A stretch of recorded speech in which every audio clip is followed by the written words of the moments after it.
रायगड, महाराष्ट्रासह देश विदेशातील ताज्या बातम्या पाहण्यासाठी मॅक्स इंडिया लाईव्ह चॅनलला सबस्क्राईब करा आणि बेल आयकॉन दाबायला विसरू नका.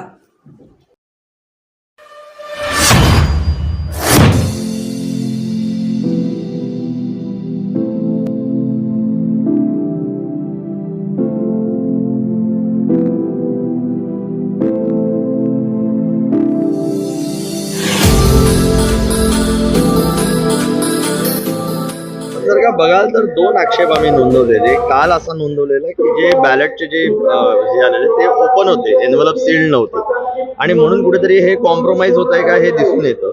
दुसरी गोष्ट, अनेक ज्या ईव्हीएमच्या बॅटरी जेव्हा स्टार्ट करतात तेव्हा 99% लाईफ. आपण समजू शकता एखादा मोबाईल जरी आपण ठेवला दिवसभर तरी त्याची बॅटरी कन्झ्युम होते आणि ती कमी होते, 60% 70%ला येते. ईव्हीएम मशीन जे वापरलं जातं, लोक येऊन तिकडे वोटिंग करतात, तर नक्कीच त्याची बॅटरी कमी व्हायला पाहिजे. पण कितीतरी मशीन्स असे आहेत जिकडे 99%च पर्सेंटेज दाखवतात, म्हणजे 1% बॅटरी पूर्ण दिवसात वापरली गेली. अशा अनेक गोष्टी आहेत ज्याच्यावरती आक्षेप घेतला जातोय आणि मला असं वाटतं की कुठे ना कुठेतरी न्याय मिळाला पाहिजे. पण ह्या लोकांकडनं आपण अपेक्षा करू शकतो का, हा मोठा प्रश्न आहे.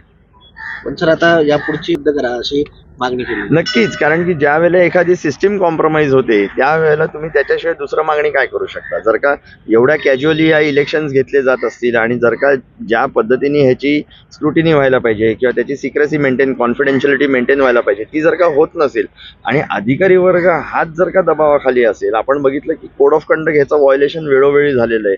इकडे प्रचार यंत्रणा हे रात्री 12-12 वाजेपर्यंत विरोधक करत होते.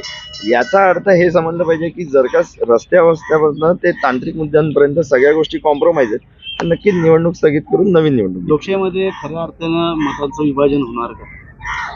बघा कसं आहे, हे ज्याच्या त्याच्या विषयावरती आहे.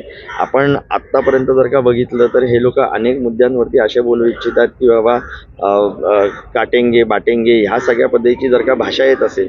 सर्वसामान्य जनतेला विकास हवा आहे आणि जो विकास तुम्ही देऊ नाही शकलात त्याच्यावरती आपण काय बोलू. मला वाटतं लाडकी बहीण असेल, मराठा आंदोलन असेल, या ठिकाणी अनेक विषय जे घेऊन या ठिकाणी निवडणुका लढवल्या गेल्या होत्या. काटेंगे बाटेंगे हम हे सेफ आहे असे देखील तुम्ही बघा ना, म्हणजे धर्मांतर असेल, धर्माचा विषय असेल, जातीपातीचा विषय असेल, महिलांच्या साडी देण्यापासूनचा विषय जो ठाण्यामध्ये झालेला आहे, जो आम्हीच उघडकीस आणला, असे अनेक मुद्दे आहेत जे लोकांच्या समोर आलेले आहेत. आणि वेळोवेळी हेच दाखवलं गेलं की आमिषापोटीच तुम्ही निवडणूक घेण्याच्या प्रक्रियेमध्ये आहात. तुम्ही आमिष दाखवता आणि त्यामधनं मतं घेण्याचं तुम्ही लालच दाखवून तुम्ही मतं घेता. म्हणून ह्या पद्धतीचं जर का पैशाचा, म्हणून मी सांगितलं की ही जी निवडणूक आहे ही धनशक्ती विरुद्ध जनशक्ती आहे आणि आपण बघूया की जनशक्ती उभी राहते का आपल्याबरोबर. मला वाटतं अपक्ष महाविकास आघाडीमध्ये रस्सीखेच सुरू आहे, त्यामुळे नक्कीच अपक्षांचा मोठा फायदा होतो या ठिकाणी. आता ते येणार आहे, ह्या पुढच्या काही वेळामध्ये बघावं लागेल की कशा पद्धतीने याची मतमोजणी होते, कशा पद्धतीनं मताधिक्य प्रत्येकाला मिळतं. पण अपक्षांचं जे ठराविक लोक आहेत त्यांच्याशिवाय मला असं वाटत नाही की जास्तीत जास्त मतं किंवा त्यांचा पाठिंबा आपल्याला मिळू शकतो.